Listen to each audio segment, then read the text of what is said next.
Entonces, primeramente hay que entender la simbología. Aquí me están diciendo que hay un conjunto A y un conjunto B. Y aquí este símbolo quiere decir subconjunto, quiere decir pertenecen. Entonces, lo único que está diciendo es que el conjunto A y el conjunto B, o el evento A y el evento B, como lo quieran, pertenece a un universo, a un espacio muestral. Se los voy a poner en grafiquita, en diagrama de Venn. Lo que quiere decir esto es que este es el espacio muestral. Acuérdense que lo habíamos simbolizado como S mayúscula, aunque también puede ser omega. Y entonces aquí va a estar un conjunto A y también va a estar un conjunto B. Pero el detalle es que este conjunto A y este conjunto B, yo no sé si son excluyentes, como lo acabo de dibujar. Yo no sé si están formando una intersección, o sea que son que no son excluyentes, o inclusive que el conjunto B esté adentro del conjunto A, que eso se le hace llamar subconjunto, o de manera similar que este sea el conjunto B y el que esté adentro es el conjunto A. O sea, hay varias posibilidades dependiendo de los eventos.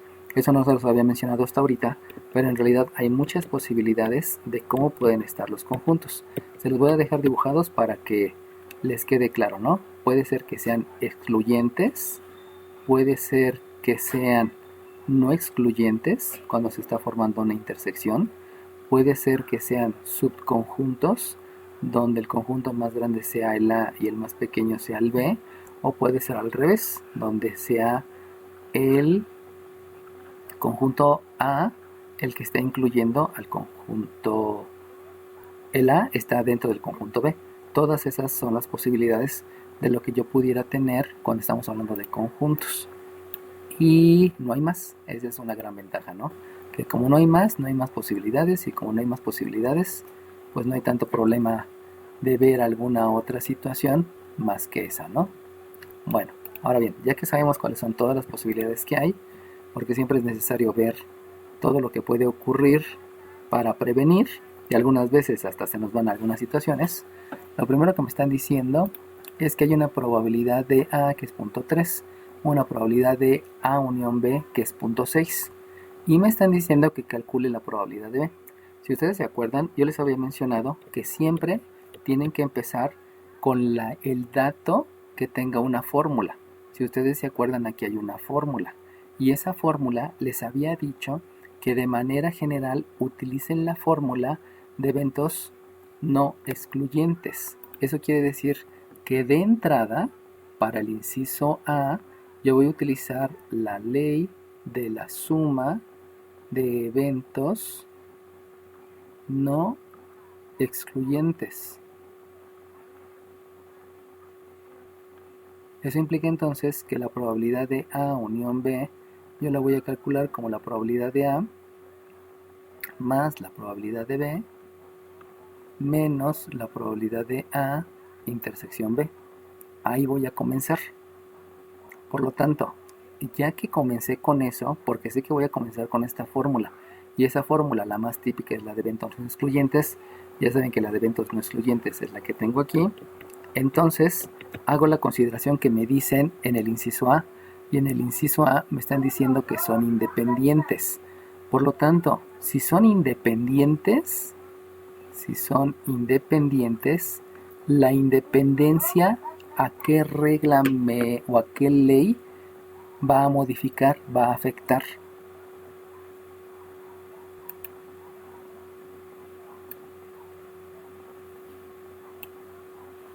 En otras palabras, en la independencia hay dos leyes.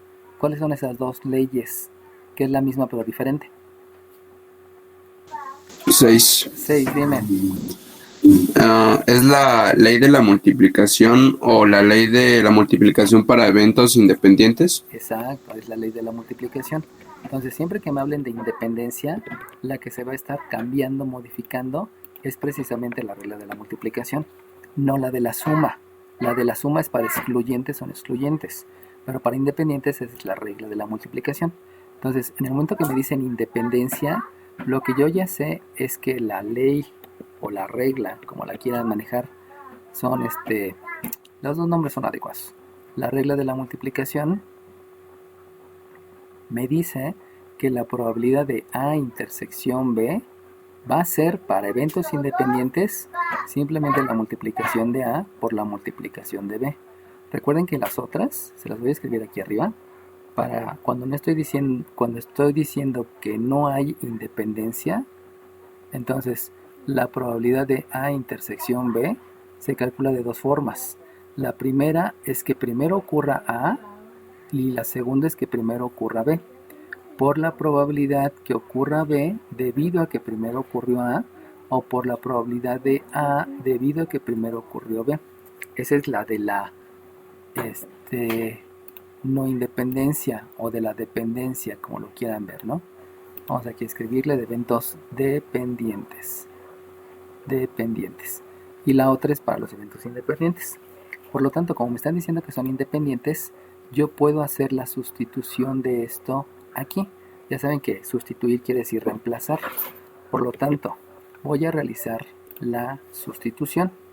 Por lo tanto, si realizo la sustitución, voy a obtener que la probabilidad de A unión B, ya me dijeron que son 6 décimos.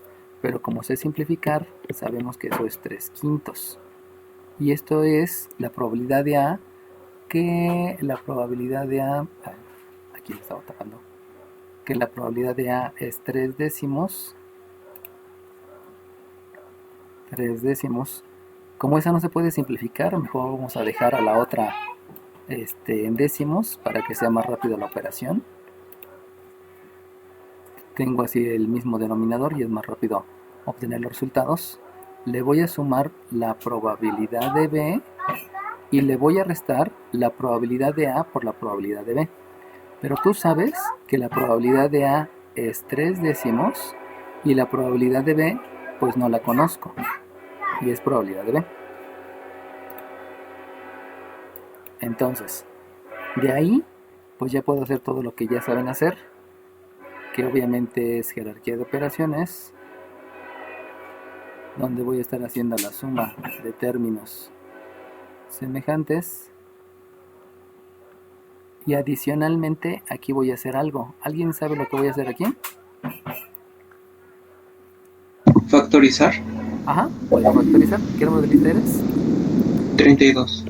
32. Bueno, fíjense cómo ahí les estoy haciendo una pregunta y ahorita les voy a cambiar la respuesta. Porque si bien es cierto, sí se puede factorizar porque hay términos semejantes, perdón, sí puedo factorizar porque existe el mismo término, hay un término común, pues dense cuenta que estos son términos semejantes. Entonces, cuando estoy haciendo aquí la suma de términos semejantes, ya estoy indicando que se puede hacer esto. Pero algunos no lo ven todavía. No lo ven todavía y piensan que lo que se debe de hacer es factorizar por factor común.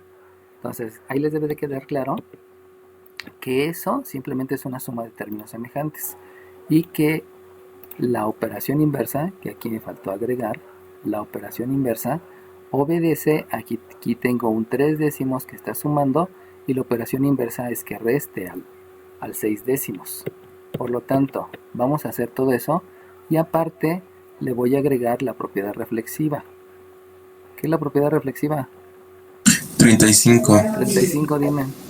Todo es igual a sí mismo. Y como todo es igual a sí mismo, entonces yo lo puedo escribir ya sea en el lado izquierdo o en el lado derecho, en el miembro izquierdo o en el miembro derecho. Entonces fíjense, hago esta suma de términos semejantes. Como este es un entero y aquí son 3 décimos, pues simplemente hago la resta de 10 décimos menos 3 décimos y entonces el resultado me queda 7 décimos. Pero ese 7 décimos lo voy a escribir en el miembro izquierdo debido a la propiedad reflexiva. 7 décimos, 7 décimos de la probabilidad de B. Ya hice la suma de términos semejantes y también la propiedad reflexiva. Y entonces, en el miembro derecho, acuérdense que habíamos dicho que aquí hay un más 3 décimos, pero se lo voy a restar al 6 décimos. Obviamente al hacer la resta me queda 3 décimos, pero no lo voy a escribir en el miembro izquierdo, sino lo voy a escribir en el miembro derecho. Obviamente también lo que estoy utilizando es la ley de la resta, porque tengo ahí números con signo positivo y números con signo negativo, y sabemos que si son de diferente signo se restan y se deja el signo del mayor. ¿Alguna duda en eso que acabo de hacer? Ok, y como ya soy niño inteligente, voy a hacer la operación inversa. Y si realizo la operación inversa, este 10 que está dividiendo va a multiplicar al 3. Pero como aquí va a quedar un 10 multiplicando con este 10 que está dividiendo, me va a quedar la unidad. Y debido a que me queda la unidad, pues ya el 10 no va a tener importancia y este 7 que está multiplicando debe de dividir al otro miembro. Por lo tanto, los que dividen se escriben en el denominador y eso quiere decir entonces que al realizar la operación inversa obtengo que la probabilidad de B son 3 séptimos. Obviamente aplicando los conceptos. No estoy pasando.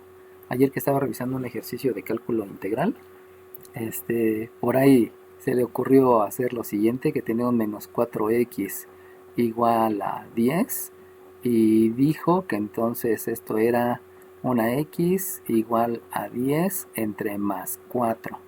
Y le dije, no, es que lo que estás haciendo es pasar, ves que es una resta y lo quieres pasar sumando. Y no es cierto, porque es la operación inversa. Si hay una multiplicación, pues tienes que dividir, y si divides, se divide entre el menos 4. Y ese es un error muy típico que tienen al querer insistir con que la palabra que se debe utilizar es pasar.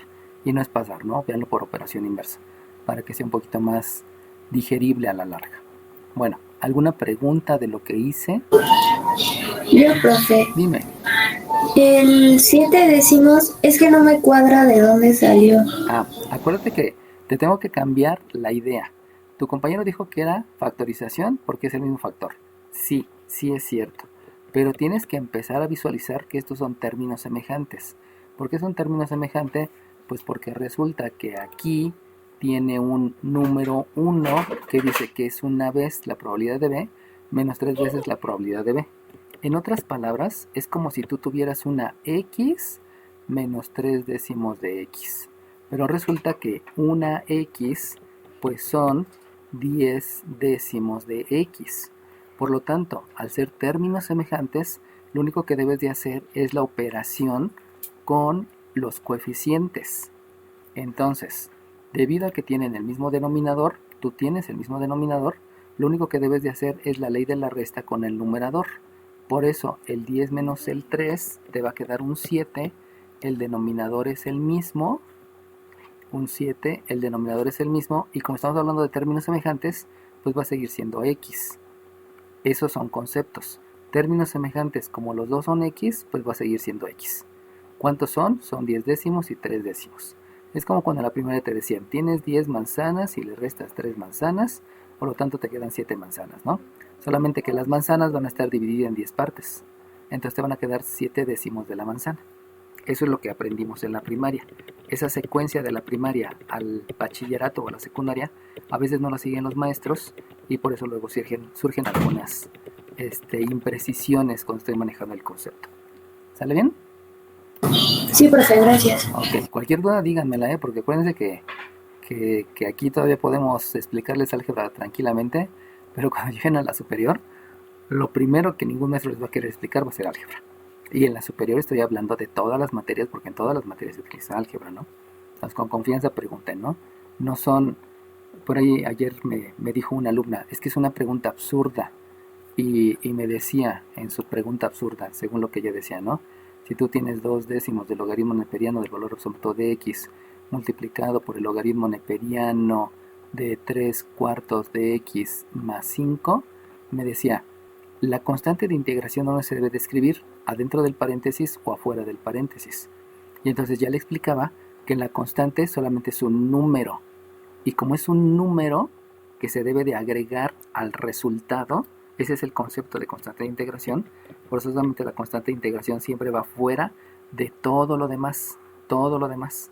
Y acordándonos que la integral es una fórmula para calcular áreas, quiere decir que esta es la fórmula para calcular el área. Y esto que está de más, lo único que te dice es en qué está subido. Si está subido en un pedestal de 1 metro, o en un pedestal de 5 metros, o está hundido bajo el nivel del mar. Esta constante solamente te da una referencia, te da un setup, te da un nivel de voltaje, un nivel de corriente, un nivel de potencial de hidrógeno, no lo sé, ¿no? Pero lo importante es la función, que es un área. Y entonces ya aclarando la conceptualización, algo que para ella se le hacía bastante ridículo, pues en realidad no es que fuera ridículo, es que el concepto no se lo habían explicado. Así que es importante siempre la conceptualización, ¿no? Bueno, ¿alguna otra pregunta, chiquillos? Sale bien. Vámonos al siguiente. En la siguiente, me están diciendo en el inciso B que son excluyentes. Entonces, acuérdense que les había dicho, yo voy a iniciar con el dato que está asociado a una fórmula. Pero aquí ya me están diciendo que esta fórmula ya no va a ser la que utilicé hace rato, sino la fórmula que ahora voy a utilizar es la de eventos excluyentes. Por lo tanto, en el inciso B voy a volver a utilizar la ley de la suma, pero la ley de la suma ahora no va a ser la de eventos no excluyentes, sino la ley de la suma de eventos excluyentes. Y entonces eso me lleva a escribir que la probabilidad de A unión B se calcula como la probabilidad de A más la probabilidad de B, y hasta ahí ya acabé, porque precisamente estamos hablando de estos que son los eventos excluyentes, donde ya había mencionado que una imposibilita la ocurrencia del otro.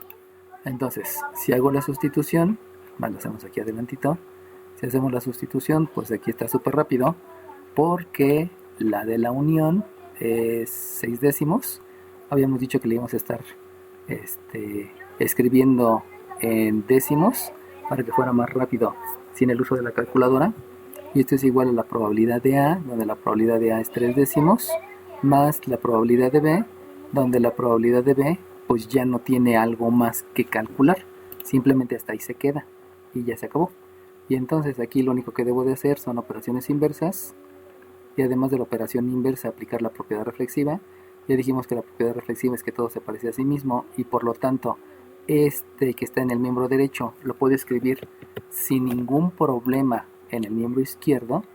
Lo escribo ya en el miembro izquierdo, no es que le esté pasando, estoy utilizando una propiedad, y realizo la operación inversa. Aquí hay una suma, la operación inversa es una resta, le resto al 6 décimos, y obviamente utilizando la ley de la resta, que ya se las había mencionado, le escribo aquí para que les quede el concepto. Si utilizo la ley de la resta, el resultado de esa resta son 3 décimos, y pues ya se acabó. Entonces, si se dan cuenta, este es mucho más rápido porque no hay tantos conceptos durante el desarrollo, sino hay los mismos conceptos al inicio. ¿Cuál es el mismo concepto? Siempre comiencen con el dato asociado a una fórmula, dependiendo de lo que me estén diciendo. Independiente no afecta a la ley de la suma, y por lo tanto escribe la ley de la suma como está. Excluyente sí modifica la ley de la suma, y entonces desde la modificación, porque le están quitando la intersección, pues ya pueden hacer las sustituciones directas sin ningún problema. Pero todo eso es conceptual, ¿no? Conceptual, que en matemáticas se ve mucho y que a veces en la vida no se ve tanto, pero pues en la vida también hay que manejar las cosas de manera muy conceptual, ¿no? Para poder llegar a resultados adecuados en mi vida. Bueno, luego por último, en el inciso C, me están diciendo que A es subconjunto de B. O sea que A está dentro de B. Esto, el subconjunto, quiere decir que A está dentro de B. Aquí lo voy a escribir nuevamente para que no se les olvide. Por aquí grandote está B, y B es un o sea, está dentro, es un subconjunto. A es subconjunto de B. Aquí también lo manejan como que A es subconjunto de B. Ese símbolo que es como una C alargada también quiere decir subconjunto. Asocienlo cuando están diciendo menor. Y entonces ahí van a entender que este es el más chico, este es el más grande. Y de ahí viene la simbología, ¿no? Que es una C alargada y que quiere decir subconjunto. Obviamente la otra, la voy a escribir por acá. Aquí estoy diciendo que B es subconjunto de A. Nada más esta C hágala un poquito más larga, ¿no? Para que no parezca una C mayúscula. Bueno. También puede ser como un pertenece, ¿no? Es que pertenece es esto. Es diferente. Si tú hablas de pertenencia, hablas de una y pertenencia ya habla a un... Bueno, sí también se puede ver como conjuntos, porque perteneces a eso, pero tiene una connotación más grande. Es que sí es lo mismo con conjuntos, pero no sé, se hace en una connotación más de diferentes índoles, o sea, no solamente matemáticas, sino también para otras situaciones, ¿no? Pero sí, está bien, lo puedes ver como un pertenece. Inclusive, ¿no? También acuérdense que puede estar escrito al revés, o sea, decir esto, para que no se queden con la idea que siempre es de una forma, ¿no? O sea, aquí también estoy diciendo lo mismo, nada más que le cambio el sentido a la desigualdad, si lo quieren ver así, y sigue siendo subconjunto, pues. Entonces nada más tengan cuidado con esa C, tiene que ser un poquito más bajita que lo demás, pero más alargada, ¿no? Bueno, entonces, en el inciso C ya me están diciendo esa situación. Por lo tanto, ahí va a ocurrir una situación curiosa con la ley de la suma. ¿Por qué ocurre la situación curiosa? Porque, ¿qué quiere decir o cómo se interpreta la unión? 35. 35, dime. Con una suma. No, esa es la ley. 6. 6, dime. ¿Como juntar? Como juntar, exacto. La unión se interpreta como juntar. Entonces, como se interpreta como juntar, si ustedes se están dando cuenta, lo que me están mencionando en la conceptualización es que yo junte a la A con la B. Pero si ustedes juntan a la A con la B, ¿qué les va a dar? Bueno, en este caso B. Entonces necesitamos buscar Número de lista. 82. ¿Cuál, perdón? Pero como he comprendido A en B, entonces necesitamos buscar lo común, no unirlos. O sea, una conjunción. Ok, ya te revolviste en tus conceptos. Primero dime tu número de lista y ahorita te lo saco. 32. ¿32? Sí. Ujú. Ok, bueno, fíjense cómo ahí dijo juntar y luego dijo lo que hay en común. Entonces sí tengan cuidado en que son dos interpretaciones diferentes, ¿eh? Vamos a hacerlo a través de conjuntos porque sí, la idea les debe de quedar bien clara. Si ustedes tienen A y tienen B, A unión B quiere decir júntenlos. Si ustedes los juntan, entonces lo que van a tener va a ser A solamente A. ¿Por qué? Porque B está dentro de A. Entonces como ya está adentro, pues aunque los junten, pues ya estoy en A, pues, o sea, no me pueden juntar porque ya estoy con eso. Por eso la unión, el juntar es A. Pero si yo veo la intersección es lo que hay en común. Y si ven lo que hay en común, solamente es lo que está dentro del conjunto B. Por lo tanto, aquí la intersección es B. De manera similar, si ustedes tienen invertido la situación, pues aquí yo tendría que A unión B es la B, porque A ya está incluida en lo que es B, entonces aunque lo junte ya pertenece a eso, no hay ningún problema. Y el A intersección B, pues aquí estaríamos hablando de solamente A, porque lo que está en A es lo que pertenece a los dos, porque A ya está dentro de B. A eso es lo que hago referencia. Entonces, hace ratito su compañero dijo qué es lo que hay en común, pero entonces hay que ver lo que hay al mismo tiempo, y ya como que cambió un poquito lo que estaba explicando, ¿no? Pero entonces, con lo que ustedes acaban de entender que les acabo de explicar, entonces porfa, díganme cómo calculo la probabilidad de A unión B. 32. 32, dime. Ya me la aclaré. Es una intersección. No, no es una intersección. 6. 6, dime. Se calcula con la ley de la suma para eventos no excluyentes. No. 35. 35, dime. Se calcula con la ley de la absorción. Ándale, muy bien, con la ley de absorción. Muy bien. Entonces, si vas a utilizar la ley de la absorción, les había dicho que la ley de la absorción es que pareciera que uno está absorbiendo la otra. Si ustedes se dan cuenta, precisamente lo que acabamos de ver aquí es como si la A absorbiera a la B. Por eso nada más queda la A. como que la B absorbiera la A, por eso nada más queda la B. Aunque obviamente la ley de la absorción obedece a que de estos dos solamente queda uno. Esa es la ley de la absorción. Pero hay que entender el concepto para saber por qué la unión de estos dos me da solamente A. Y eso es de la figura. Hay que entender la ley de la absorción porque la intersección solamente me queda la B. O sea, la ley de la absorción implica que de dos nada más quede una, pero para poder entender, para poder aclarar, para poder determinar el resultado de la ley de la absorción, hay que entender el concepto de lo que es unión y de lo que es intersección. Unión es juntar, intersección lo que hay en común o al mismo tiempo. Por lo tanto, si utilizo la ley de la absorción, vuelvo a preguntar, la probabilidad de A unión B, ¿a qué es igual?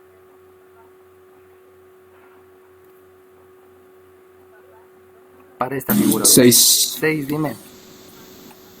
Sería A unión B, unión A, intersección B. No. 35. 35, dime. Probabilidad de A unión B es igual a intersección B, unión A, No. unión B. 32. 32, dime. Probabilidad de A. No. 18. 18, dime. Probabilidad de B. Exacto, muy bien, es la probabilidad de B. Fíjense cómo hay varias imprecisiones. No son errores, son imprecisiones porque no me está quedando claro, ¿no?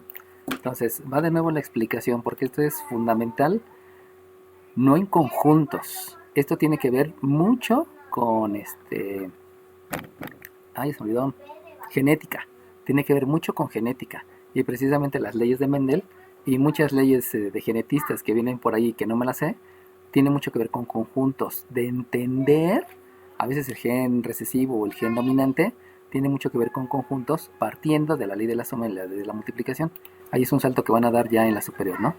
Entonces, fíjense, si me están diciendo que los junte, yo tengo que juntar a todo B, que es todo eso, lo debo de juntar con la parte referida a A, que es lo de en medio. Pero si tú los estás juntando, pues A ya está en B, o sea, ya forma parte de B.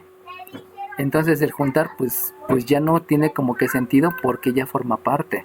Por eso la probabilidad de la unión es la probabilidad de B simplemente. Y entonces vamos a entender que la ley de la suma, que es para eventos excluyentes y eventos no excluyentes, la ley de la suma va a ser muy influenciada por la ley de la absorción. En otras palabras, cuando tenemos un subconjunto, en ese momento va a modificarse el concepto de la ley de la suma, porque si hay intersección, pero la intersección está dentro de. Por eso no podemos directamente aplicar la ley de la suma tal cual como es, ¿no? Sino primero necesito entender la interpretación para poder dar el resultado. ¿Alguna pregunta? Ok, entonces, por lo tanto, como la probabilidad de la unión ya me la dieron desde el principio y es 0.6, pues simplemente al hacer la sustitución y obviamente aplicar la propiedad reflexiva, pues yo ya sé entonces que la probabilidad de B es 6 décimos, que es la probabilidad de A unión B, que me la dijeron desde el principio, pero como sé simplificar, en lugar del 6 décimos, pues aquí le escribo un 3/5 y ya se acabó, ¿no? Entonces, si se dan cuenta, pues este ejercicio es muy conceptual. Y esa conceptualización es de entender lo que es conjunto, subconjunto, intersección, ley de la suma, ley de la independencia, regla de la multiplicación, etcétera, etcétera, ¿no? Entonces, este ejercicio, les digo, viene a cada rato en el examen de ingreso a nivel superior de la UNAM. Lo hemos visto más en el de la UNAM y en el de la UAM. En el del Poli también viene, pero no con tanta frecuencia. Y obviamente en el extraordinario y en el de a título, ¿no? Porque es mucha conceptualización. Los cálculos no son tantos, pero la conceptualización es la importante. ¿Sale bien? ¿Dudas? Ok, bueno. Entonces, dejé de compartir. Y otro de los ejercicios que obviamente se basan en conceptualización es el siguiente. Déjenles comparto. No debí de haberles dejado de compartir. Entonces, si la probabilidad de A es 0.8, la probabilidad de B es 0.7 y la probabilidad de A intersección B es 0.15, probabilidad de A es 0.8, probabilidad de B es 0.7, probabilidad de intersección B es 0.15. La pregunta es posible ¿qué vamos a llamarle? Fenómeno, situación, suceso? ¿Es posible estos eventos?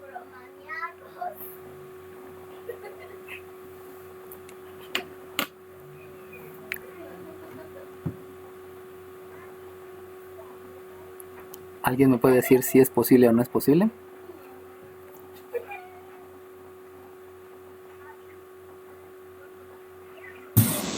Sí lo son, profe, ¿Por qué? porque están arriba de 0 Ok, y entre 1. ok. Entonces, tu argumentación, fíjense la argumentación, ¿eh? La argumentación es como la probabilidad de A, la probabilidad de B y la probabilidad de A intersección B, todos están arriba de 0 y menores igual a 1, sí es posible. Muy bien, ese argumento está bien, pero hace falta más argumentación. ¿Qué número de lista tienes? El 6. El 6, ok. Ese argumento Gracias. está bien, pero hace falta más. ¿Alguien me puede decir más para decir si es posible la ocurrencia de esos eventos o no?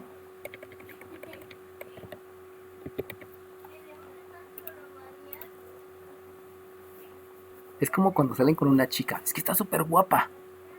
Ok, ¿eso es suficiente para que sea tu pareja de toda la vida? Y ahí uno empieza a dudar, ¿no? Yo por experiencia les puedo decir que no.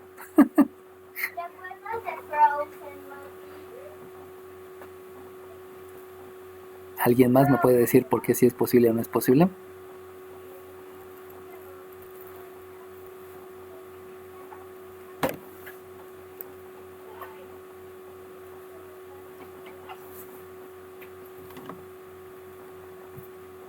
Pues si ves que estamos utilizando normativas, dale pues se acabaron. 32. 32, dime. No es posible si son eventos independientes. Obviamente, pero es que ahí tienes que entender que la independencia, o sea, muy bien, tú me acabas de decir independencia.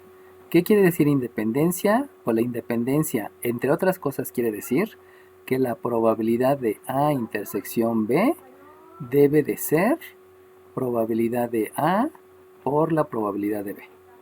Y debido a que esta vale 0.7 y la otra vale 0.8, y la otra vale 0.8, pues resulta que si fueran independientes, esto debería de ser 0.15.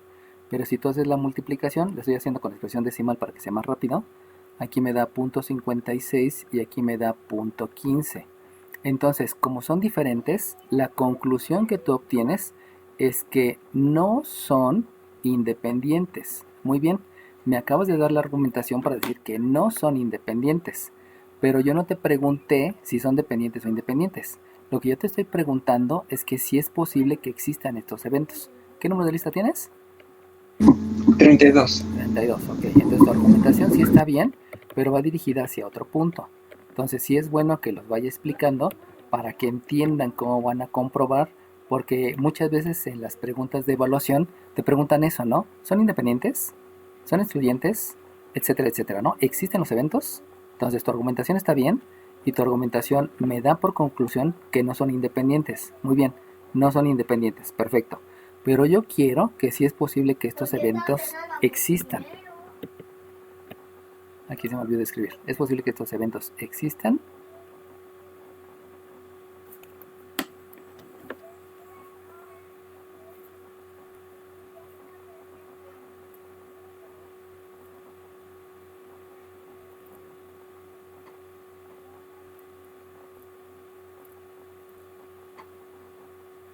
Mira, Isa sí se escribe.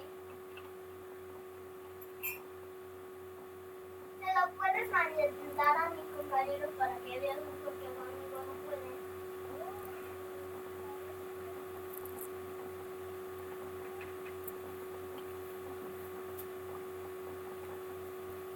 Acuérdense que si se lo estoy preguntando es porque ya lo pueden contestar, ¿eh?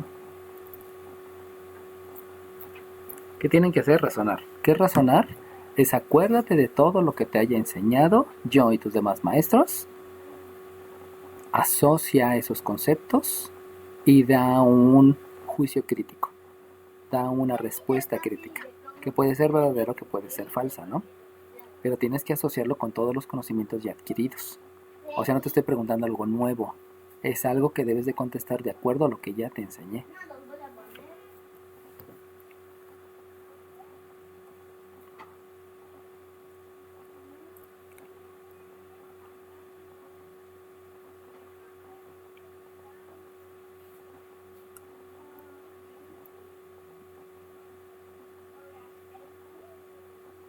Sigue algún nombre, la academia.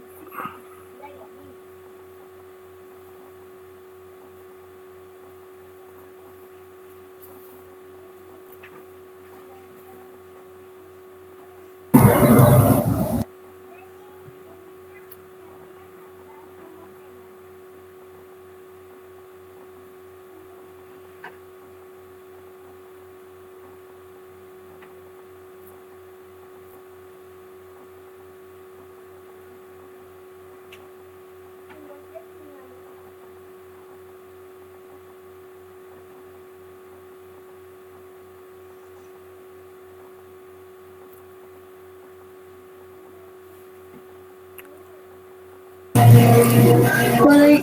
Podría decirse que no son posibles, ¿Por qué? porque, o sea, según lo que dijo mi compañero, lo de que no son independientes, el resultado es distinto en la intersección que nos da en la parte de los datos y la que se da ya por parte de los cálculos. Por eso no son independientes. Acuérdate que te había dicho que la gran mayoría, bueno, tu compañero nos lo dijo, ¿no? La gran mayoría de los eventos son dependientes. Es más frecuente encontrar dependencia. Entonces lo único que está ocurriendo es que te están diciendo, estos datos que tú me estás dando pertenecen a eventos dependientes. O sea, la A depende de la B. La A depende de la B. Y como son dependientes, pues sí puede existir, porque la gran mayoría de los eventos en la realidad siempre son dependientes. Entonces, con eso me están demostrando que sí existe. Pero falta otro argumento. ¿Qué otro argumento tienen que dar para asegurarme que existen? Fíjense lo que ya visualizaron, ¿eh? Lo que ya visualizaron fue un axioma. Este es un axioma de la probabilidad. Muy bien. Ya visualizaron la ley de la multiplicación o la regla de la multiplicación. Ya vieron dos conceptos. Axioma de la probabilidad, donde dice que la probabilidad está entre 0 y 1. Y también revisaron la regla de la multiplicación. Con la regla de la multiplicación me demuestran que son dependientes y por lo tanto sí existen. Con el primer axioma me demuestran que sí existen. Pero no solamente es lo único que hay en probabilidad axiomática, hay más cosas. ¿Qué otro argumento me pueden dar para decirme que esos eventos existen o que no existen? Hay más opciones, pues. O sea, en tu pareja no nada Que no más. son Ajá, también no que son no son excluyentes, ¿no? excluyentes. Exacto, ya me estás diciendo que no son excluyentes. Esto te dice además que no son excluyentes. Muy bien, perfecto. No son excluyentes. No son excluyentes. Y como no son excluyentes, quiere decir que sí existen. Como están entre 0 y 1, sí existen. Como son independientes, sí existen.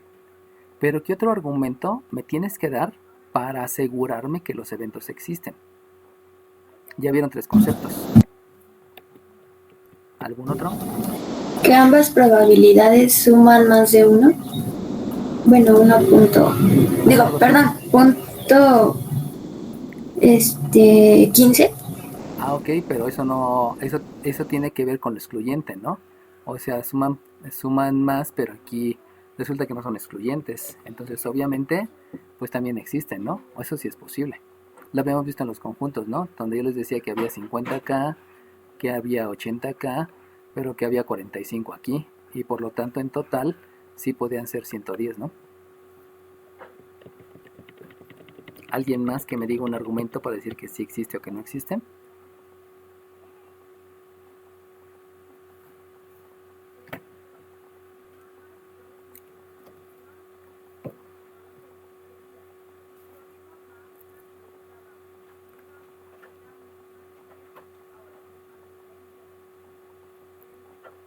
sería al revés.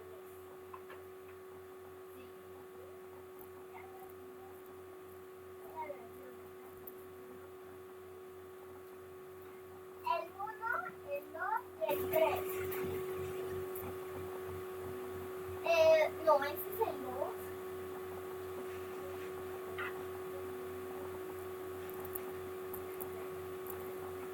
¿Por qué son los dos están desacomodados, Leo?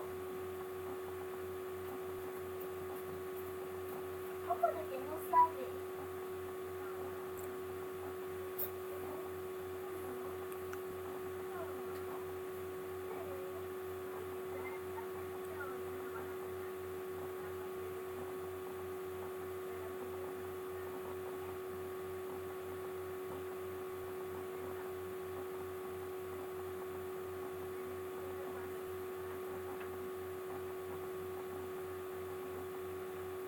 Ay, desearía que la mi pintura se desconectara otra vez, para que a mí me desconectara.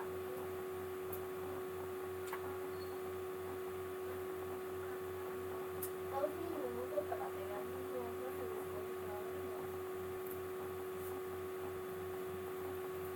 Ay, para que me tardaría. ¿Alguien más? Bueno, fíjense cómo ya les había dicho en varias ocasiones que existe algo que se llama ley de la suma. Entonces, la ley de la suma, obviamente, la que voy a utilizar es la de eventos no excluyentes. Menciona que la probabilidad de A unión B se debe de calcular como la probabilidad de A más la probabilidad de B menos la probabilidad de A intersección B.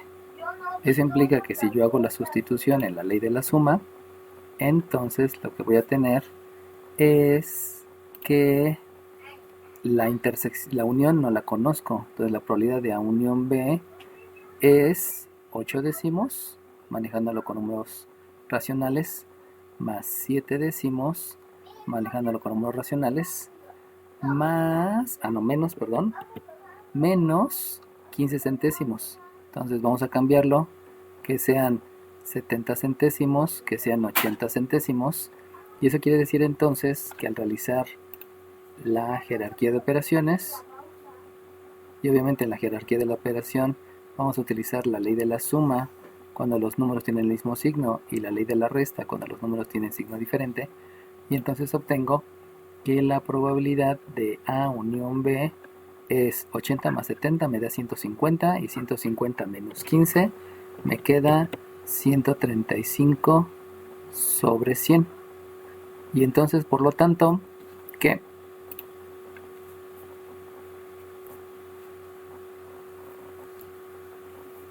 ¿Es mayor a 0? Sí, pues sí es mayor que 0, ¿no? No, no existe Es porque mayor. No se pasa de existe. 1, ¿no? ¿Quién dijo no existe? 32. 32. ¿Por qué no existe? Porque se pasa de la probabilidad de 1. Porque se pasa de 1. Exacto. No existen porque es mayor a 1. Esa es la razón. Entonces, fíjense cómo la ley de la suma ya se la sabían. Lo único que faltaba es hacer. O sea, les faltó la acción. ¿Cuál es la acción? Si ya se saben la ley de la suma, pues aplíquenla. Y cuando aplican la ley de la suma, se dan cuenta que no existe. Ese es el otro concepto que les hacía hecho falta. Entonces, acuérdense que hay que ver todos los conceptos, y esto es en la vida cotidiana, pues. Capten esa situación. No me puedo quedar a la mitad solamente con lo que salta a la vista. Esto se veía luego luego.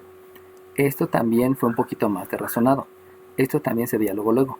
Lo que no se veía luego luego es probar a ver si de veras existen con una ley que obviamente se parece a la ley de la multiplicación, porque habíamos dicho que la ley de la multiplicación y la ley de la suma pues son las que se utilizan más tanto para la unión como para la intersección. Entonces, ¿por qué no existen? Pues no existen porque la unión excede la unidad y con eso pues ya tienen el resultado. Entonces ahí va a venir en algunos momentos cuando en la industria les digan, oigan, quiero hacer esto, ¿se puede o no se puede? Y entonces ustedes nada más dan un argumento y el jefe se avienta a hacerlo y tiene pérdidas, los corre y a lo mejor hasta los demanda, ¿no? Por eso tienen que ver todas las posibilidades, todas las leyes, todo lo que sea posible, para ver si ya de veras es posible o no es posible. Por eso se les da todos los argumentos. Lo único que falta es accionar. Acuérdense que les había dicho, ¿no? Es cuando un docente hace una pregunta en clase y uno dice, ay, creo que es esto, pero no lo dice, ahí se pierde la oportunidad de tener algo adicional, sobre todo un beneficio para él que es expresarse, ¿no? Y es algo que nos cuesta mucho trabajo a todos, participar y expresarnos. Entonces, por favor, vayan accionando, vayan teniendo todo lo necesario para obtener los resultados de acuerdo a los conceptos que se manejan y sobre todo, ¿no? A los que les van enseñando en la empresa cuando ya lleguen a la parte industrial, pues. Bueno, entonces ya concluido esto, vamos a dejar de grabar.